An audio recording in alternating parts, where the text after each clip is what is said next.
In this video, we're going to show you how to add a new payment method to CustomBooks.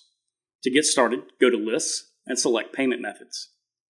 If you need to make any edits to an existing payment method, simply open the record from this list. To add a new payment method, click Create and select New. Enter a description for the payment method. In this case, we'll enter Venmo. You can either enter a code manually or let CustomBooks automatically generate one for you. If you need to exclude this method from 1099 payments, check the corresponding box. Then click Save to add the payment method to CustomBooks. Now, when entering sales or purchase transactions, you have this new payment method available as an option. CustomBooks makes it easy to manage your payment options and streamline transactions.